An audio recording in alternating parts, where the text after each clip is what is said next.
If this thing is making you uncomfortable, then congratulations. It is a sign of Iman in us, right? And if you haven't thought about it, then perhaps it's a good time to think, which is that um, when we talk about, let's say, teaching the content of ILC or teaching something that is similar or trying to help Ummah to come out of this condition, whatever the case may be, there's always this um, concern in us that, we are not perfect yet. We don't practice everything to the finest dot that can be possibly practiced on. While this is a very genuine concern, you shouldn't be preaching what you don't practice. But today I would probably invite you to think of a difference, right?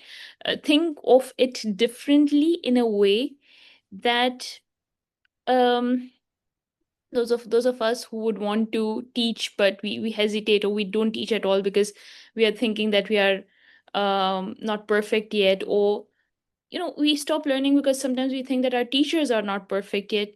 Remember, my people, we will never learn this way. We will never learn. Why? Because I take inspiration from the ayah of Quran, udu ila sabili rabbika bil hikma wal mawidhatil hasana. Right? When you read this ayah, or when I read this ayah, please remember that Allah subhanahu wa ta'ala did not put a condition that this ayah only is for sinless people, that only sinless people can call towards goodness. Right? Or he doesn't say that, or Allah subhanahu wa ta'ala didn't say that you need to invite when you have perfected yourself. Prophet sallallahu alaihi wasallam said, "Ballighu anni walau ayah." Convey from me even if it's a verse. Right? Again, he did not make it conditional upon sort of flawless practice, right? Otherwise, the Ummah would have been left without any teachers at all. So, what we need to make peace with is that there's always a gap between what we know and what we do, right? I'll say that again. There's always a gap between what we do and what we know. And each of us, everyone, you, me, everyone struggles with this distance, with this gap, right? Even the greatest scholars, even the awliya, they had their spiritual battles. You read the life of Imam Ghazali, it's like a lot of inner struggle, a lot of spiritual struggle, right? If we had to wait to, if all of them chose to wait till they become perfect, till they become sinless, knowledge would have been lost, right? You just think that, it is attributed with one of the scholars, but I cannot confirm, so I'll just share it anonymously, that if doctors stopped to treat others because they themselves got sick, what would happen?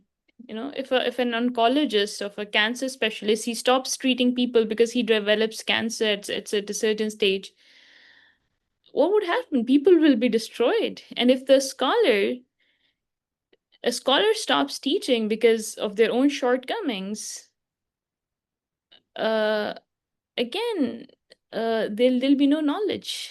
There'll be no knowledge, right? So what do we do? That's the point. So my people, we teach, and we refrain from doing the opposite of what we teach, right? We try to minimize the gap, and at the same time, we use this opportunity of teaching as a reminder for ourselves, right? Every time we remind others, we end up reminding ourselves. Every time we encourage others to remain patient, we end up reinforcing patience in our own soul, right? So again, it's not hypocrisy, it is a form of tazkiyah. And when, of course, I know this ayah, this is very scary for all of us. لِمَ تَقُولُونَ مَا لَا تَفْعَلُونَ. Why do you do such a thing that you don't, or why do you preach such a thing that you don't do yourself, right? It is extremely hateful to Allah that you say a thing that you do not do. Now, again, we need to understand, is it a prohibition against teaching? No, it is a motivation to align ourselves to what we are teaching, right? Why do we see it as like, I should stop teaching? Why don't I try more and more to align myself towards what we are teaching, right? So the more we teach, the more accountable we become, right?